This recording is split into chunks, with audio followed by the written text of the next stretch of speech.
Assalamualaikum warahmatullahi wabarakatuh. Inilah kisah singkat salah satu wali songo Sunan Kalijaga. Jangan lupa subscribe channel Anton Engang dan simak videonya. Sunan Kalijaga adalah seorang tokoh wali songo, lahir pada tahun 1450 Masehi dari Raden Ahmad Sahuri, seorang adipati Tuban ke-8 dan ibunya Dewi Nawangarum putri Raden Kidang Telangkas atau Abdurrahim Al-Maghribi. Dikenal sebagai wali yang sangat lekat dengan muslim di Pulau Jawa, karena kemampuannya memasukkan pengaruh Islam ke dalam tradisi dan budaya Jawa. Masa hidup Sunan Kalijaga diperkirakan mencapai lebih dari 100 tahun.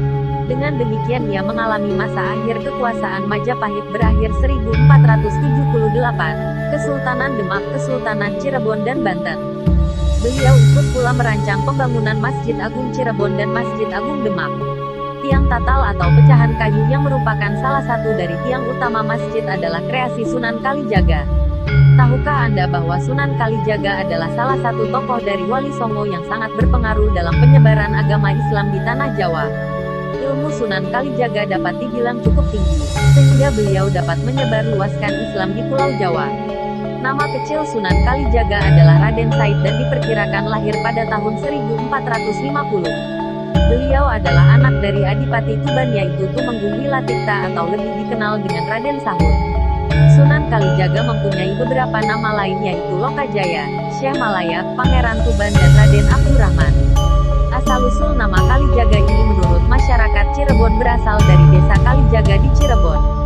Pada saat beliau tinggal di sana, beliau sering berdiam diri di sungai, atau dalam bahasa Jawa adalah Jogo Kali. Untuk lebih lengkapnya, berikut adalah penjelasan dan ilustrasi tentang sejarah Sunan Kalijaga. Pada awal mulanya Raden Syahid merasa prihatin melihat keadaan masyarakat Tuban. Akibat upeti dan kemarau panjang, dia bongkar gudang kadipaten dan bagikan bahan makanan kepada orang-orang yang memerlukannya. Dia tertangkap basah dan dihadapkan kepada ayahnya, Adipati Tuban Tumenggung Wilatikta. Lalu Raden Syahid tertangkap lagi, dan merasa tercoreng, ayahnya mengusir Raden Syahid. Diusir keluar dari Kadipaten Tuban. Dia melangkahkan kaki sampai di hutan Jatiwangi. Pada suatu hari, saat Raden Said berada di hutan, beliau bertemu dengan seorang kakek tua yang membawa tongkat. Kakek tua tersebut adalah Sunan Bonang. Karena tongkat kakek tersebut terlihat seperti emas, maka Raden Said merampas tongkat tersebut. Kemudian Raden Said berkata akan diberikan kepada orang miskin. Tetapi Sunan Bonang tidak membenarkan akan hal tersebut dan berkata kepada Raden Said bahwa Allah Subhanahu wa Ta'ala tidak menerima amal yang buruk. Kemudian Sunan Bonang menasihati Raden Said dan pada saat itulah Raden Said ingin menjadi murid dari Sunan Bonang. Sunan Bonang kemudian menyuruh Raden Said untuk bersemedi sembari menjaga tongkat yang ditancapkan di tepi sungai. Raden Said tidak boleh pergi sebelum Sunan Bonang datang.